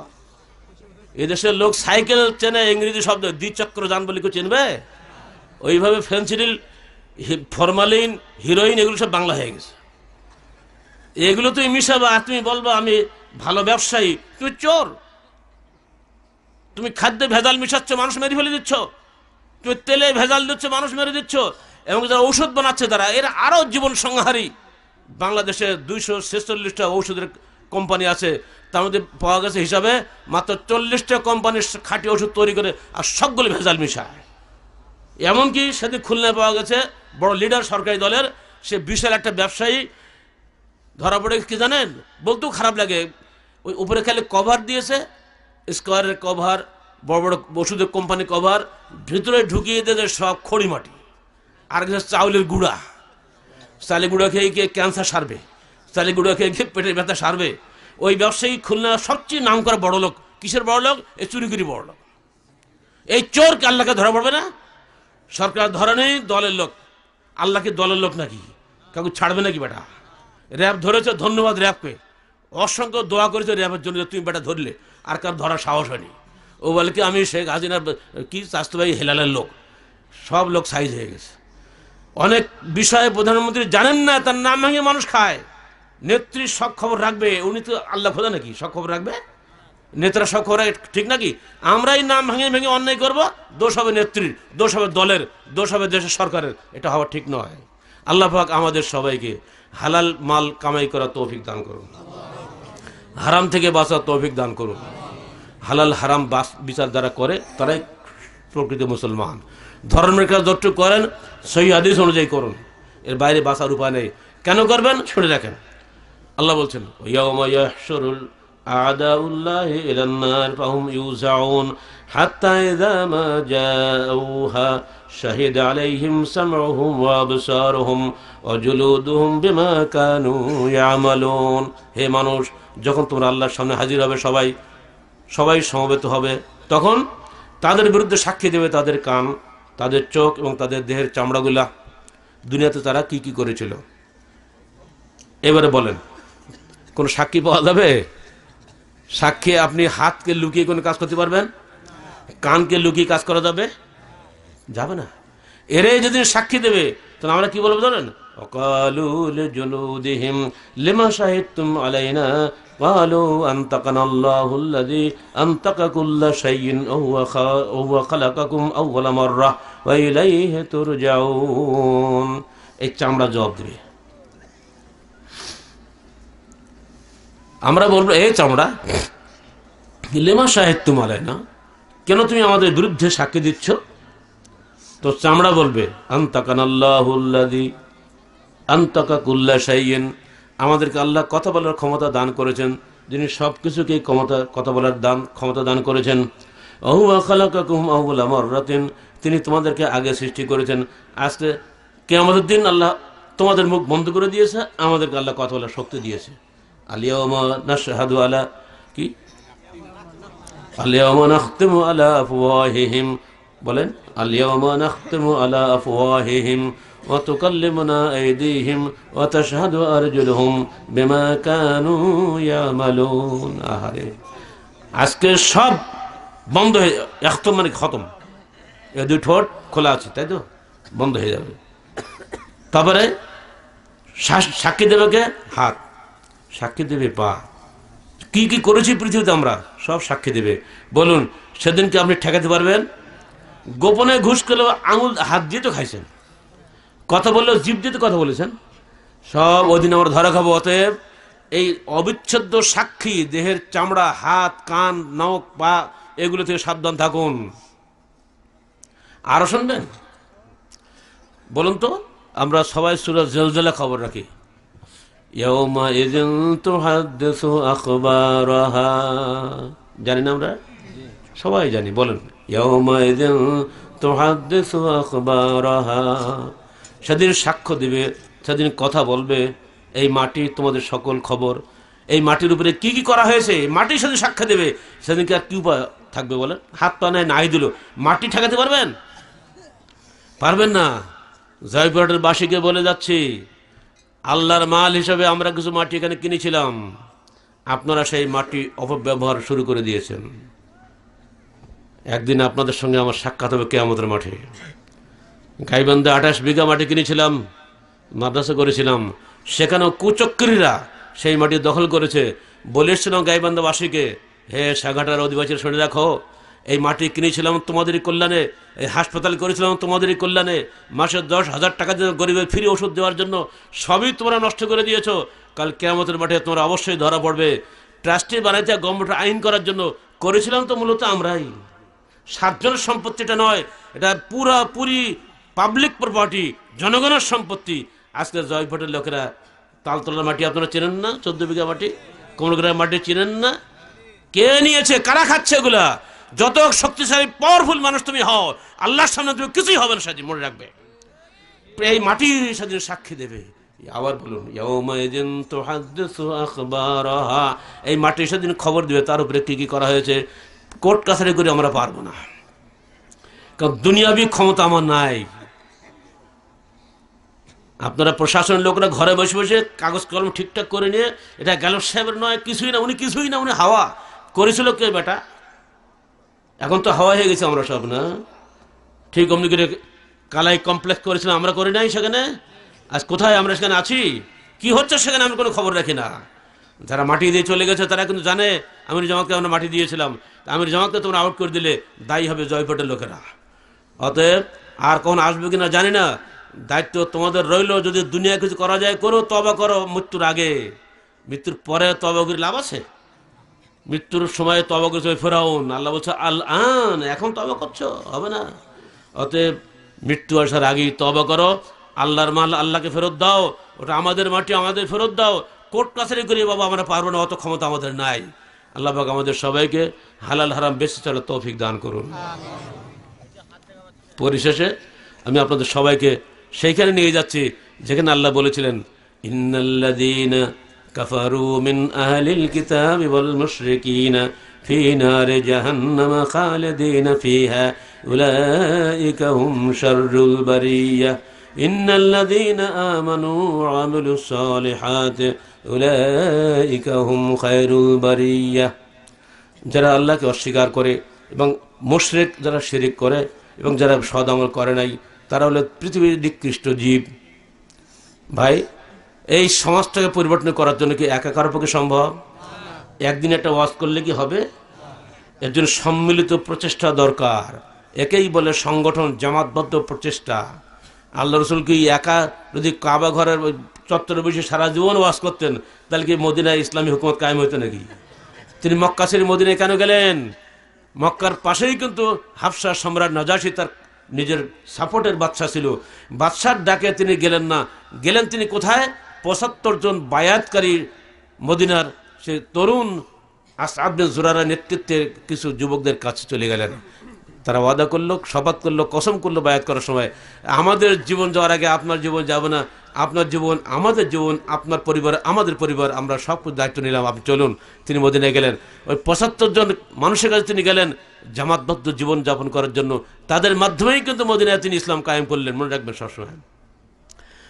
এই যে আমরা সালাত আদায় করছি, এটা মক্কায় 5 ওয়াক্ত ফরজ হয়েছে কখন? জবরদস্তি হিজরতের কিছু আগে। কিন্তু বাকি যা করি, সিয়াম ফরজ না? কোথায় ফরজ হলো? মদিনায় গিয়ে। যাকাত ফরজ না? কোথায় ফরজ হলো?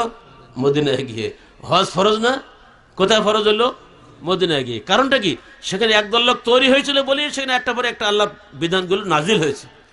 যদি আমরা জামাতবদ্ধ প্রচেষ্টা না চালাই, সমাজটি পরিবর্তন হবে। সেজন্য আমরা আপনাদের প্রতি আহ্বান জানাবো, সকলে সম্মিলিত হয়ে আসুন, আমাদের এই সুন্দর দেশটাকে সত্যিকারের সোনার মানুষে পরিণত করি।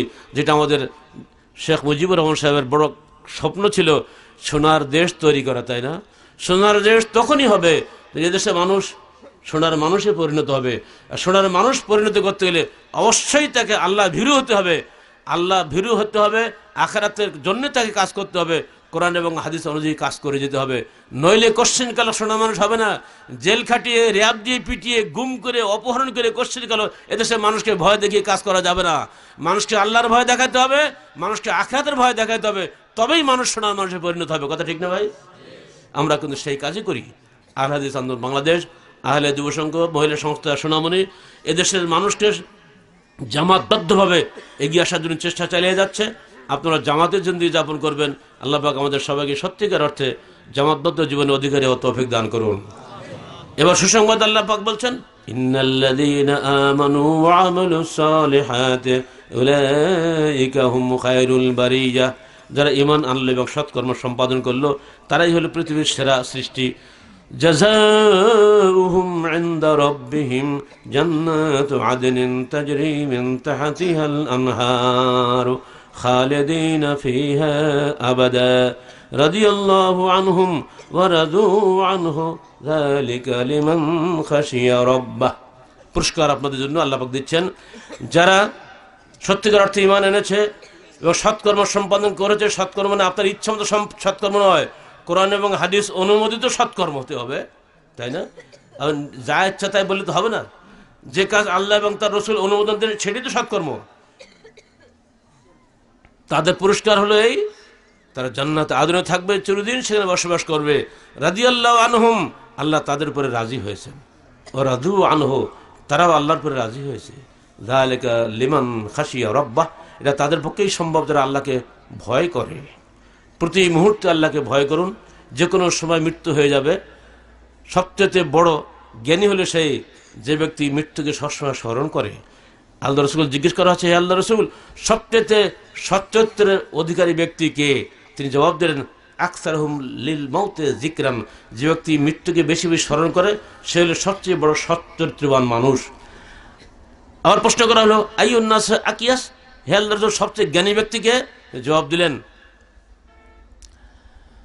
আহসানহুম মা বাদাল মাউতে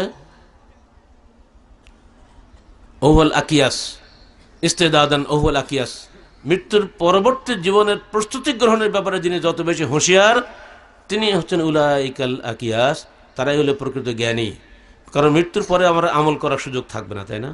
মৃত্যুর আগেই যদি আমি আমল করি তাহলে বুঝতে হবে আমি একদম সত্যিকার অর্থে জ্ঞানী মানুষ।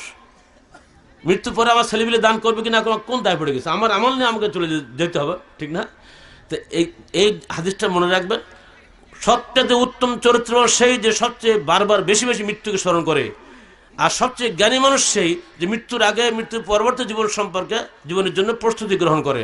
আল্লাহ পাক আমাদের সবাইকে মৃত্যুর পরবর্তী জীবনে প্রস্তুতি গ্রহণ করার জন্য তৌফিক দান করুন। জয়পুরহাট জেলা সংগঠনকে ধন্যবাদ জানাচ্ছি। শেষের যারা আপনারা এই সুন্দর জলসা আয়োজন করেছেন, অর্থ দিয়ে, সহযোগিতা দিয়ে, পরামর্শ দিয়ে, সার্বিকভাবে আল্লাহ পাক প্রত্যেকের আমল নেওয়ার জন্য সর্বোত্তম নেকি লিখে দেন। আল্লাহ আমাদের সবাইকে তুমি জান্নাতের জন্য কবুল করে নাও। এমনি করে যেন আমরা সবাই জান্নাতুল ফেরদৌসে একত্রে আল্লাহ পাক আমাদেরকে আবার তৌফিক দান করে বসার। আকুলু কওলি হাযা আস্তাগফিরুল্লাহ লি ওয়া লাকুম ওয়া লিসাইরিল মুসলিমিন। বক্তব্যের শেষে আমি আবারও ধন্যবাদ দিচ্ছি সম্মানিত প্রশাসনকে, তারা আমাদেরকে অত্যন্ত সহযোগিতা করেছেন।